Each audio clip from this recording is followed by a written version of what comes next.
The Genesis's blast processing power allowed the console to perform 3D polygons, advanced physics, multi-layered parallax, and cinematic storytelling. Sometimes it doesn't pay to be the ones pioneering advancement, as the games on this list can attest to.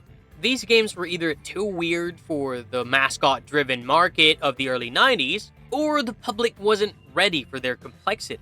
Now, here are 15 forgotten SEGA Genesis hidden gems that were too advanced for the 90s.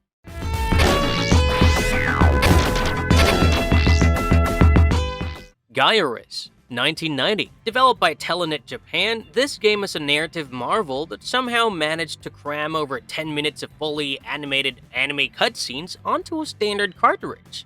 So, you play as Dandare, a pilot teamed up with an alien princess named Alexis to stop the space pirates Gulfer. Looking at it, it looks like any regular shoot-'em-up game, but there's a big difference here. Unlike R-Type, where your option is just a shield, your ship has a parasite satellite that you fire at enemies to steal their weapons. If you see an enemy with a laser, you capture it, and now you have the laser. Do it again, and you level that weapon up. This mechanic completely changes the game from a test of reflex to a game of strategy, where you have to find the best weapons mid-battle to counter specific bosses, offering strategic depth that even modern shoot-'em-ups haven't achieved.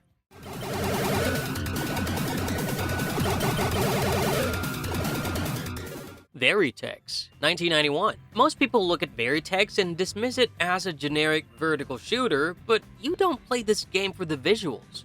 You play it because it features one of the earliest soundtracks by the legendary Hitoshi Sakimoto, the composer behind Final Fantasy XII.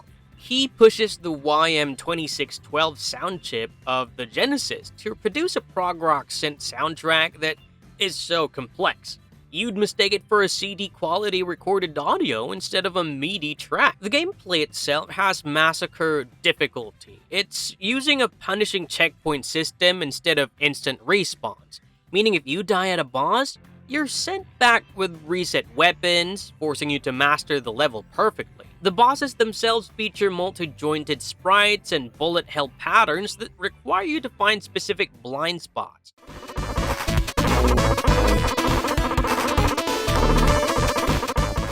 Rent a Hero, 1991. If you thought Yakuza was the first SEGA game to mix serious RPG mechanics with absurd satire, you're actually wrong. Rent a Hero, developed by SEGA AM2, is a sort of life sim RPG. You play as Taro Yamada, a regular kid who rents a combat power suit from a company called SEGA, and you have to pay rental fees in order to keep your hero power fantasy. It deconstructs the superhero genre by satirizing the financial and logistical reality of being a hero in a capitalist gig world. The gameplay, on the surface, is a top-down RPG where you explore a contemporary Japanese town. But then, combat shifts into a 2D side-scrolling brawler that's like a simplified Street Fighter.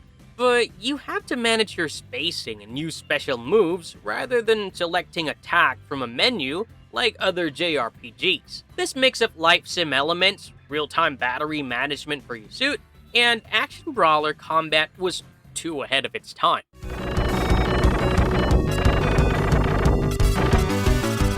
Glaylancer, 1992. Developed by Messiah, the game opens with a lengthy, fully animated intro explaining how 16-year-old pilot Lucia steals a prototype fighter to save her father.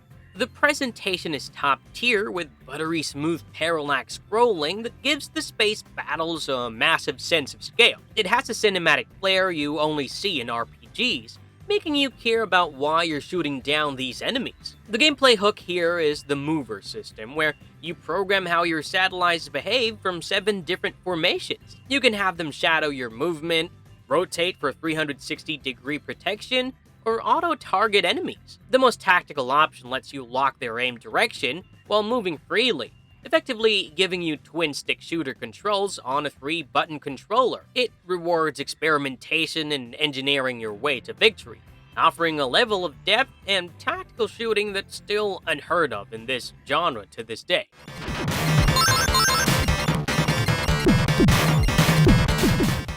Twinkle Tail, 1992. If you take a top-down shooter and replace the commando with a cute witch, you'd get Twinkle Tail. Developed by the obscure Wonder Amusement Studio, this Japan exclusive combines frantic run-and-gun action with a foresty high fantasy aesthetic. You play as Saria, an apprentice magician, fighting through environments that range from floating islands to crystal cave, all rendered in a bright pastel palette and beautiful sprite work. Saria swaps between three distinct magical weapons: a spread shot, the piercing beam, and a homing attack. You need to switch constantly to handle specific enemy patterns, and furthermore, your weapons level up as you collect items, but it degrades if you take damage, adding a dynamic tension to the difficulty of this game, requiring mastery to get a no-hit run for maximum score. The story, characters, environments, monsters, and their bosses are very creatively designed and are a unique genre twist.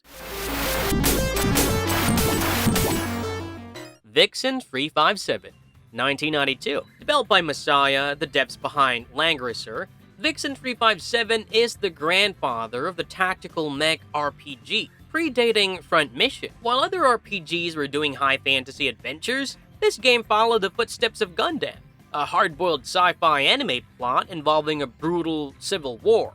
The presentation features full-screen anime cutscenes and designs that look like they come from a Gundam IP. The battle animations are very satisfying, showing your mechs physically fighting each other in little vignettes. Characters have specific stat affinities, and the mechs, the vectors, are just vehicles, allowing you to swap pilots into different machines to customize your loadout. The combat utilizes a range versus melee system, and you have to manage a mothership for resupply, adding a layer of logistical strategy. Most notably, the game features permanent death. If a character dies, they're gone from the story forever.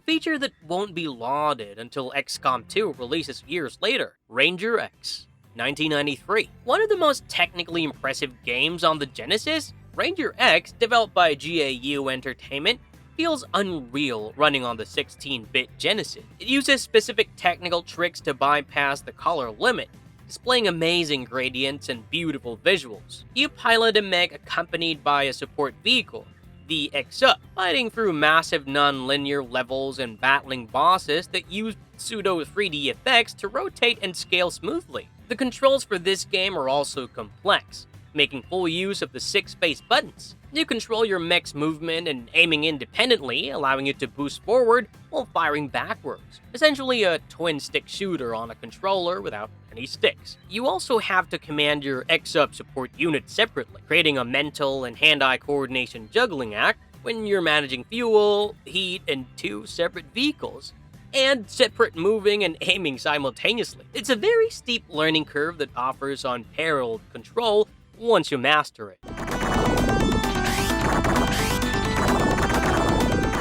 Eliminate Down, 1993. Developed by the unknown ApriNet, Eliminate Down is a relentless horizontal shooter where you pilot the Steel Pyrrhon against an alien invasion. Visually, it utilizes the entirety of the console's VDP chip, with its massive sprites, rotation effects, and pseudo 3D backgrounds, including a stage where you descend through a planet's atmosphere while dodging giant missiles. You have 3 directional attacks: forward, rear, and diagonal, that you have to switch between instantly and constantly. Enemies swarm from all angles, and they can pop up out of nowhere, requiring twitch reflexes and needing you to switch between the attack modes often. Brutal difficulty out of the way, the key and heart of this game is in fact visuals.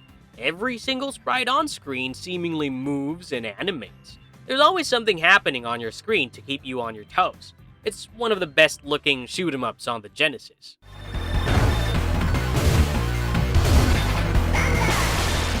Battlemania Daiginjo. This Japan-exclusive sequel to Troubleshooter improves upon everything from the original. You control the mercenary duo Manya and Maria in an episodic anime adventure that constantly breaks the fourth wall with well-written dialogue. The visuals are a mess, but in a good way. Is it too late to put an epilepsy warning? Because all these parallax effects have even made me feel queasy a couple of times. And these are perhaps the best parallaxing effects I've seen ever, especially the cityscape, where you can see the ground plane and the skyscrapers rising from it. I really wonder how many parallaxing layers these scenes have. The soundtrack matches the chaotic action with a high-energy synth-pop score, and the gameplay is built around an advanced buddy system. You control Manya directly, while Maria acts as a satellite option. And depending on the upgrades you get, you can be Maria while Manya is the satellite, or play as both, and gain an additional third satellite too. Dyna Brothers 2, 1993. RTS games usually suck on consoles, but Dyna Brothers 2 solves this by simplifying the interface without sacrificing depth. Developed by CRI, you play as a clan of dinosaurs defending Earth from aliens. A really strange premise, I know. The dinosaurs are full of personality, with expressive animations that show their hunger or fatigue without needing UI bars. It's a functional ecosystem-based strategy game on a 16-bit pad, where instead of tech trees, you use a biological rock, paper, scissors system with herbivores, carnivores, and air units. The game also uses an interactive environment mechanic where you can summon meteors, lightning, or earthquakes to change the terrain or wipe out enemies. It's a god game mixed with squad tactics that works surprisingly well on the Sega Genesis controller. It's a very strange game with a very strange premise and a very strange way of handling RTS controls. And they managed to pull it off.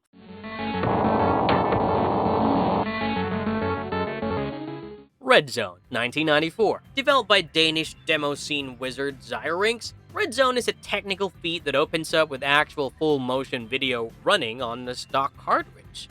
The game is a hybrid of Desert Strike and a top-down shooter, using a camera that rotates in real time during helicopter section. The Smooth Mode 7 style effect allows you to bank and turn just like in a 3D space. The game transitions almost seamlessly from these flight sections to on-foot infiltration mission, featuring vector graphics and scaling effects that give the environments a very 3D look, even though it's purely 2D. I actually do hate how these characters walk though, but it's done to sell the illusion that it's a 3D character with height, even though it actually doesn't. These are some of the best pseudo 3D effects of the time, and this is for the stock Genesis, not the 32X.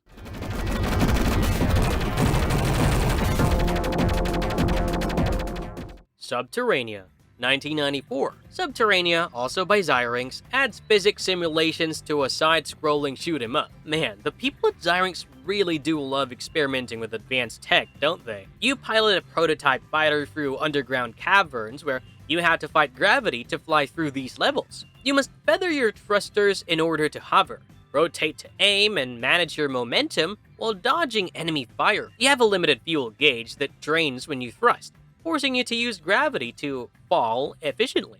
You also have to manage a mega bar that only recharges when you aren't shooting, creating a rhythmic counterplay between offense and resource management. Combined with mission objectives that require using mirrors to reflect lasers or carrying heavy equipment that alters your flight physics, it's a highly cerebral game that has a lot of physics puzzle elements. While keeping you tense the whole time, you're in the air. Zero Tolerance, 1994. Technopop made a fully functional ray-casted FPS on a stock Genesis. Zero Tolerance renders a 3D environment with texture mapping, blood splatters, and a functioning automap at a slow but playable frame rate. As you can see, concessions had to be made. Oftentimes, enemies will just appear as blobs of differently colored pixels in the distance, and you'll have to just take the shot just to be safe. But the technical feat of engineering here can't be denied. The game also offered depth behind just shooting, as it features 5 different characters with unique stats and gear. If a character dies, they are dead for good, acting as your lives and adding a survival horror element to the campaign. Most impressively, it supported a system-linked cable that allowed 2 players to play the campaign in co-op with 2 consoles and 2 TVs, a LAN party feature that was absurdly ahead of the curve for 1994.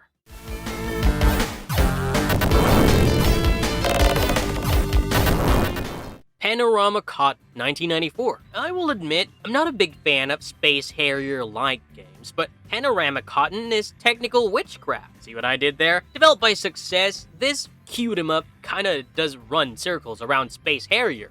The engine uses line-scrolling tricks and sprite scaling to create a seamless pseudo-3D world where you bank through twisting canyons and psychedelic tunnels. It throws hundreds of sprites at the screen without slowing down, creating a sensory overload experience that can make some, like me, Sick. It also adds depth with RPG light leveling for your magic and the speed toggle that changes how you play. You need to adjust your speed on the fly to aim at the boss's weak points or avoid crushing obstacles. The game also features a branching path system where your performance determines the route, adding significant replay value. In a list of technically impressive games, this stands as one of the most impressive feats of coding on 16-bit hardware.